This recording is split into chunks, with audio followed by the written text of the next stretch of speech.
ഹരിതം T V ചാനലിലേക്ക് എല്ലാ പ്രേക്ഷകർക്കും സ്വാഗതം. ഇന്ന് വിചിന്തനം ചെയ്യുന്നത് 2026 ജൂൺ മാസ ഫലം. അത് തുലാം രാശിക്കാരായിരിക്കുന്ന ചിത്തിര, ചോതി, വിശാഖം ഈ നക്ഷത്രക്കാരുടെ ഫലമാണ് പറയുന്നത്. ഈ നക്ഷത്രക്കാർക്ക് ഏറ്റവും പ്രധാനമായിട്ട് ജൂൺ മാസത്തിൽ പൂർണ്ണമായ ദൈവാധീനം, അതായത് സർവേശ്വരകാരകനായിരിക്കുന്ന വ്യാഴത്തിൻ്റെ അനുഗ്രഹം നല്ലതുപോലെ ഉള്ള ഒരു മാസമാണ്. അതിലും ഏറ്റവും പ്രധാനമായിട്ട് ഉള്ളത് ശുക്രൻ എന്ന് പറയുന്ന ഗ്രഹം പൂർണ്ണ ബലവാനായിട്ട് ഭാഗ്യസ്ഥാനമായ 9-ാം ഇടത്ത് 9-ാം ഭാവാധിപൻ കൂടിയായിരിക്കുന്ന ആ ബുധനോട് യോഗം ചെയ്ത് നിൽക്കുന്നു. ബുധ ശുക്ര യോഗം ഭാഗ്യസ്ഥാനത്ത് വന്നിരിക്കുന്ന ഒരു മാസമാണ്. അപ്പോൾ അപ്രതീക്ഷിതമായ ഭാഗ്യങ്ങളും നേട്ടങ്ങളും ധനാഗമനവും സ്ഥാനക്കയറ്റവും ഒക്കെ വന്നു ചേരുവാൻ ഭാഗ്യമുള്ള ഒരു മാസമാണ്. പ്രത്യേകിച്ച് ഗൃഹം വന്നു ചേരുക, ഭൂമി വന്നു ചേരുക, അതുപോലെ തന്നെ വാഹനം വന്നു ചേരുക, അങ്ങനെയുള്ള കാര്യങ്ങൾക്കൊക്കെ ഏറ്റവും ഉത്തമമായിരിക്കുന്നു ഈ ജൂൺ മാസം. കൊച്ചുകുട്ടികളെ സംബന്ധിക്കുന്നിടത്തോളം വളരെ മെച്ചപ്പെട്ട ഒരു മാസമാണ്. ആരോഗ്യം പൊതുവെ തൃപ്തികരമായിരിക്കും. എന്നിരുന്നാലും പിത്ത സംബന്ധമായ പ്രശ്നങ്ങളോ ഉഷ്ണ സംബന്ധമായ പ്രശ്നങ്ങളോ ഒക്കെ ഉണ്ടാകാതെ ശ്രദ്ധിക്കണം. ധാരാളം വെള്ളം കുടിക്കുകയും ഭക്ഷണത്തിൽ പഴവർഗ്ഗങ്ങളൊക്കെ ഉൾപ്പെടുത്തേണ്ടതാണ്. അധിക തണുപ്പൊക്കെ അടിക്കാതെ നോക്കുകയും വേണം. പ്രായമായവർക്കും അതുപോലെ തന്നെ വളരെ ഐശ്വര്യപ്രദമാണ്. അതായത് ഈ നക്ഷത്രക്കാരായിരിക്കുന്ന പ്രായമായവർക്ക് മക്കളോടൊക്കെ ഒത്ത് സന്തോഷകരമായ കുടുംബജീവിതം നയിക്കുവാനായിട്ട് സാധിക്കും. ധനം വന്നു ചേരുന്നതിനും അത് കൈകാര്യം ചെയ്യുന്നതിനുമൊക്കെ ഒരു യോഗവും ഭാഗ്യവും ഒക്കെ ഉള്ള ഒരു മാസമാണ്. പ്രത്യേകിച്ച് ആരോഗ്യം പൊതുവെ തൃപ്തികരമായി ദീർഘദൂര യാത്ര ചെയ്യുന്നതിനുമൊക്കെ ജൂൺ മാസത്തിൽ യോഗമുണ്ട്. ഉപരിപഠനത്തിലൊക്കെ ഏർപ്പെട്ടിരിക്കുന്ന വിദ്യാർത്ഥികൾക്കും നല്ല വിജയങ്ങൾ സൂചകമാണ്. അതായത് ഇംഗ്ലീഷ്, കണക്ക്, സയൻസ്, സാങ്കേതിക വിദ്യ, അങ്ങനെ നിരവധി ഘട്ടങ്ങളാണല്ലോ ഉപരി വിദ്യാഭ്യാസത്തിനുള്ളത്. അങ്ങനെയുള്ള വിദ്യാഭ്യാസങ്ങളൊക്കെ ചെയ്യുന്നവർക്ക് സ്വന്തം നാട് വിട്ടു പോയി വിദ്യാഭ്യാസം നടത്തുന്നതിനോ പരീക്ഷകൾ എഴുതി പാസ്സാകുന്നതിനുമൊക്കെ ഈ തുലാം രാശിക്കാർക്ക് യോഗമുണ്ട്.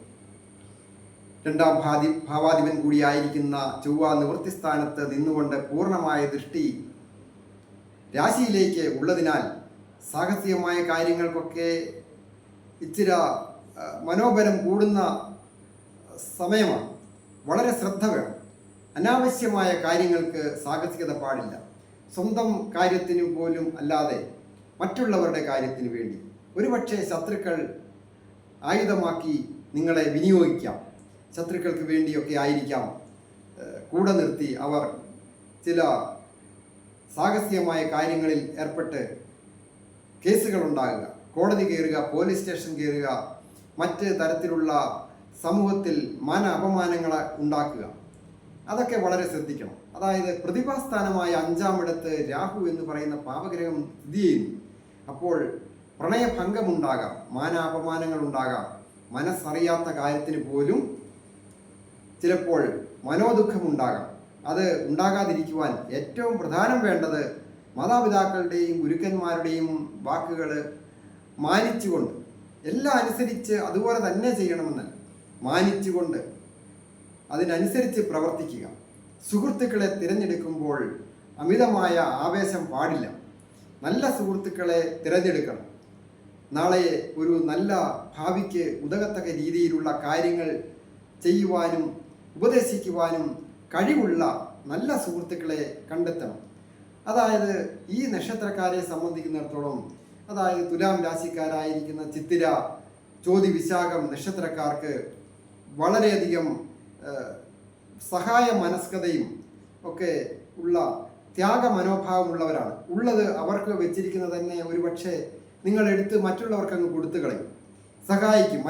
കയ്യിലില്ലെങ്കിലും വായ്പ മേടിച്ചൊക്കെ സഹായിക്കുക, മറ്റുള്ളവരുടെ കാര്യത്തിൽ ഇൻവോൾവ് ആകുക, അങ്ങനെയൊക്കെ ചെയ്തെന്ന് പറഞ്ഞാലും ഒരു കാര്യത്തോടടുക്കുമ്പോൾ ഈ നക്ഷത്രക്കാർ ഒറ്റപ്പെട്ടു പോവുക, മറ്റുള്ളവരെ പഴി കേൾക്കേണ്ടി വരിക, അങ്ങനെയൊക്കെയുള്ള സാഹചര്യങ്ങൾ ഉണ്ടാകും എന്നുള്ളതിന് ഒരു സൂചന ഈ ജൂൺ മാസത്തിലുണ്ട്. അത് മനസ്സിൽ കണ്ടുകൊണ്ട് വേണം ഓരോ കാര്യങ്ങളിലും ഒക്കെ ഏർപ്പെടുവാനായിട്ട്. കലാകാരന്മാരായിരിക്കുന്നവരും കലയുമായി ബന്ധപ്പെട്ട പഠനങ്ങളൊക്കെ നടത്തുന്നവർക്ക് വളരെ നല്ലതാണ്. കലാരംഗവുമായി ബന്ധപ്പെട്ട് പ്രസിദ്ധി വന്നു ചേരുന്നതിനും ധനം വന്നു ചേരുന്നതിനും യോഗമുണ്ട്. അതായത് കലയുടെ കാരകനായിരിക്കുന്ന ആ ശുക്രൻ രാശിയുടെ അധിപൻ കൂടിയാണ്. തുലാം രാശിയുടെ അധിപനായിരിക്കുന്ന ആ ശുക്രൻ കലയുടെ കാരകനാണ്. അത് വിദ്യയുടെയും നർമ്മത്തിൻ്റെയും അതുപോലെ തന്നെ സാഹിത്യത്തിൻ്റെയൊക്കെ കാരകനായിരിക്കുന്ന ആ ബുധനോട് യോഗം ചെയ്ത് തൻ്റെ സ്വന്തം ക്ഷേത്രമായ ബുധൻ്റെ സ്വന്തം ക്ഷേത്രമായ 9ാം ഭാവമാണ്, തുലാം രാശിയുടെ ഭാഗ്യഭാവമാണ്, അവിടെയാണ് സ്ഥിതി ചെയ്യുന്നത്.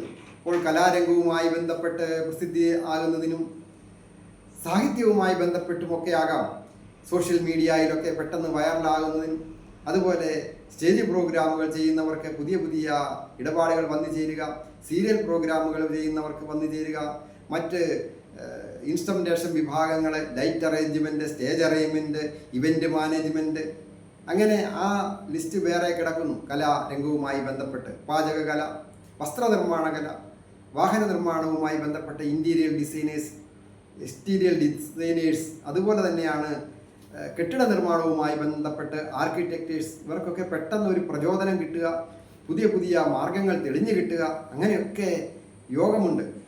അത് മെഡിക്കൽ രംഗവുമായി ബന്ധപ്പെട്ടും വളരെ പുരോഗതികൾ സൂചകമാണ്. അതുപോലെ തന്നെയാണ് സാങ്കേതിക വിദ്യാ രംഗവുമായി ബന്ധപ്പെട്ട് പ്രോഗ്രാം ഡെവലപ്പേഴ്സ് അങ്ങനെയൊക്കെ ചെയ്യുന്ന ആൾക്കാരുണ്ട്, പിള്ളേർ. അവർക്കൊക്കെ വളരെ പ്രോഗ്രസീവായിട്ട് ചിന്തിക്കുന്നതിനും പുതിയ പുതിയ അപ്ലയൻസ് ഒക്കെ കണ്ടുപിടിക്കുന്നതിനും ഒക്കെ ഡിസ്കവറിയൊക്കെ നടത്തുന്നതിനും ടീം ലീഡർമാർക്കൊക്കെ ടീം ലീഡറായിട്ട് പ്രൊമോഷനൊക്കെ കിട്ടുവാനൊക്കെ യോഗമുണ്ട്. അതൊക്കെ IT മേഖലയുമായി ബന്ധപ്പെട്ടും മെഡിക്കൽ രംഗവുമായി ബന്ധപ്പെട്ടും അതിൻ്റെ ആവാന്തര വിഭാഗങ്ങളും സാങ്കേതിക വിദ്യാ രംഗങ്ങളിലുമൊക്കെ ജോലി ചെയ്യുന്നവർക്ക് ശ്രദ്ധിക്കുക, വളരെയധികം ശ്രദ്ധിക്കുക. നിങ്ങൾക്ക് വിജയങ്ങൾ വന്നു ചേരുന്ന ഒരു സന്ദർഭം. ദമ്പതികളായിട്ടുള്ളവർക്കും പൊതുവെ ഐശ്വര്യസമ്പൂർണമായ കാലം. ഉല്ലാസയാത്ര പോകുന്നതിനോ പുണ്യസ്ഥലങ്ങൾ സന്ദർശിക്കുന്നതിനോ മംഗളകാര്യങ്ങളിൽ പങ്കെടുക്കുവാനുമൊക്കെ യോഗവും ഭാഗ്യവുമുണ്ട്. അധിക കടങ്ങളൊന്നും സൂചകമല്ല.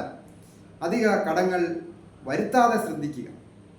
വന്നു ചേരുന്ന ധനം വേണ്ട രീതിയിലൊക്കെ വിനിയോഗിച്ച് അധിക ചിലവുകൾ അത് ധനം കൈകാര്യം ചെയ്യുന്നത് വളരെ ശ്രദ്ധ വേണം. പാഴായി പോകാതെ വളരെ ശ്രദ്ധിക്കണം. ഗൃഹസംബന്ധമായിട്ടും ഭൂമി സംബന്ധമായിട്ടും ഒക്കെ വളരെ നല്ല ഒരു മാസമാണ്. അഭിവൃദ്ധികൾ പല രീതിയിലാണ് വന്നു ചേരുക. വിദേശത്തായിരിക്കുന്നവർക്കും പൊതുവെ നല്ലതാണ്. വിദേശത്തൊക്കെ ജോലി ചെയ്യുന്നവർക്ക്, ജോലി ഇല്ലാതെ വിഷമിക്കുന്നവർക്ക് ഒരു പുതിയ ജോലി പ്രവേശിക്കുവാനൊക്കെ സാധിക്കും. പൂർണ്ണ ബലവാനായിട്ട് തൊഴിൽ സ്ഥാനത്തേക്ക് ഗ്രഹങ്ങളുടെ പകർച്ചയൊക്കെ ഉണ്ട്. തൊഴിൽ ഭാവാധിപന്റെ സ്ഥിതി അനുസരിച്ച് ഉത്തമമാണ്. അപ്പം നല്ല സ്ഥാനമാനങ്ങളോടുകൂടിയ ജോലിയൊക്കെ പ്രതീക്ഷിക്കാം. അധ്യാപകർക്കൊക്കെ നല്ലതാണ്. നല്ല അധ്യാപന രംഗത്ത് പുതിയ മാർഗരേഖ രൂപകൽപ്പന ചെയ്ത് അതിന് അനുസരിച്ച് അധ്യാപന രംഗം മുൻപോട്ട് പോയി വളരെ പെരുമയും പ്രസിദ്ധിയും നല്ല വിദ്യാർത്ഥികളെ സമൂഹത്തിന് നന്മയ്ക്കായിട്ട് വാർത്തെടുക്കുവാൻ അധ്യാപകർക്ക് വളരെയധികം നല്ല മനോബലം ഒക്കെ വർദ്ധിക്കുന്ന ഒരു മാസമാണ് ഈ ജൂൺ മാസം. ഏറ്റവും പ്രധാനമായിട്ട് തുലാം രാശിക്കാരെ തൊട്ടടുത്തുള്ള ദേവീക്ഷേത്രത്തിലൊക്കെ ദർശനം നടത്തുക, നാഗരാജാവിന് പ്രാർത്ഥിക്കുക, നാഗരാജാവിന് മഞ്ഞൾപ്പൊടിയൊക്കെ സമർപ്പിച്ച് പ്രാർത്ഥിക്കുക, നാഗരാജ ക്ഷേത്രങ്ങൾ സന്ദർശിക്കുന്നതും വളരെ നല്ലതാണ്. അതുപോലെ തന്നെ ലളിതാ സഹസ്രനാമം ജപിക്കുക. തുടർച്ചയായിട്ട് ഐശ്വര്യങ്ങൾ വന്നു ചേരും. ഞാൻ ഹരികുമാർ, ദേവി ജ്യോതിഷാലയം, കാവുംപടി, മണർകാട്, കോട്ടയം. ഈ ചാനൽ പേരും നക്ഷത്രവും ചേർത്ത് കമൻറ്റ് ചെയ്യുകയും സബ്സ്ക്രൈബ് ചെയ്യുന്നവർക്കും വേണ്ടി പ്രത്യേകം പ്രാർത്ഥിക്കുന്നതാണ്. അതായത് നിങ്ങളുടെ വിഷയം എന്തുമാകട്ടെ അത് കമൻറ്റ് ബോക്സിൽ രേഖപ്പെടുത്തുക, പേര് നക്ഷത്രത്തോടൊപ്പം. ഞാൻ നിങ്ങൾക്ക് വേണ്ടി പ്രാർത്ഥിക്കാം. ഈ ചാനൽ സബ്സ്ക്രൈബ് ചെയ്യുകയും ഷെയർ ചെയ്യുകയും ഫോളോ ചെയ്യുകയും ഒക്കെ ചെയ്ത് എന്നെ പ്രോത്സാഹിപ്പിക്കുക കൂടി വേണം എന്ന് അഭ്യർത്ഥിക്കുന്നു. ഓരോരുത്തരുടെയും വ്യക്തിപരമായ കാര്യങ്ങൾ അറിയുവാൻ, അതായത് ജാതകം നോക്കുന്നതിന്, വിവാഹ പൊരുത്തം നോക്കുന്നതിന്, മുഹൂർത്ത കാര്യങ്ങൾ അത്യാവശ്യ സന്ദർഭങ്ങളിൽ ഓൺലൈനായിട്ടൊക്കെ നോക്കുന്നതിന്, നേരിട്ട് വരികയോ തൊഴിൽ തടസ്സങ്ങൾ, വിദ്യാ തടസ്സങ്ങൾ, സന്താന തടസ്സങ്ങൾ ഇതൊക്കെ വന്ന് നോക്കുന്നതിനും ജാതകം നോക്കുന്നതിനും കവടിയാലൊക്കെ നോക്കുന്നതിനും അതിന് പ്രശ്ന പരിഹാരം നിർദ്ദേശിക്കുന്നതിനും ഒക്കെ നേരിട്ട് വരാവുന്നതാണ്. ഓൺലൈനായിട്ടും സാധിക്കും. എല്ലാവർക്കും നന്മ വരുവാനായിട്ട് പ്രാർത്ഥിക്കും.